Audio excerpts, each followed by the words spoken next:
Sa bawat pahinga natin, kalikasan ang nagbibigay buhay. Pero, paano kung isang araw mawala ito? Unting-unti na nawawala ang ating kagubatan.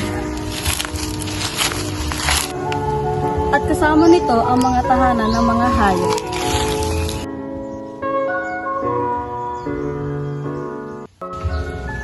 Dahil sa illegal logging at kaingin, mabilis na nasisira ang ating mga kagubatan.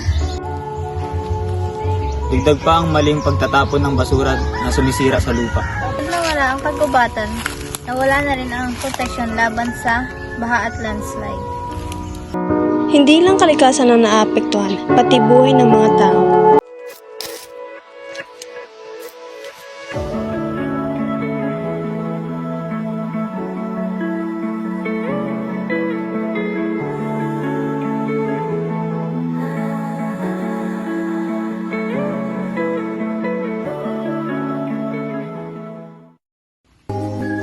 Kalikasan ang pinagmumulan ng ating pagkain at kabuhayan.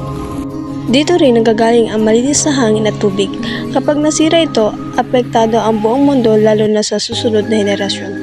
Ang SDG 15 Life on Land ay naglalayong protektahan at ibalik ang ating kalikasan. Magtanim ng puno at alagaan ang kalikasan. Iwasan ang paggamit ng plastik na nakakasira sa lupa. Bahagi ng kaalaman at hikayatin ng iba na makiisa. Hindi kailangan malaki ang gawin. Ang mahalaga ay nagsimula ka.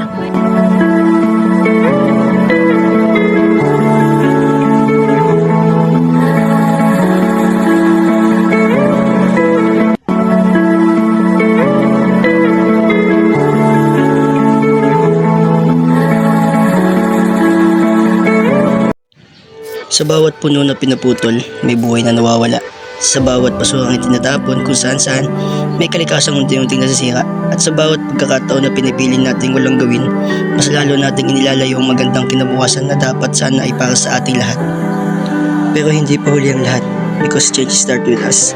Simpleng pagtatanim, sa tamang pagtatapon ng basura, at sa pag-alaga ng mga hayop at kalikasan, nagiging parte tayo ng solusyon. Hindi natin kailangan maging perpekto. Ang mahalaga ay magsimula tayo. Dahil ang maliit na hakbang, kapag pinagsama-sama, nagiging malaking pagbabago. Para sa kalikasan, Para sa mga hayop, para sa kinabukasan, at para sa ating lahat. Protektahan ang kalikasan.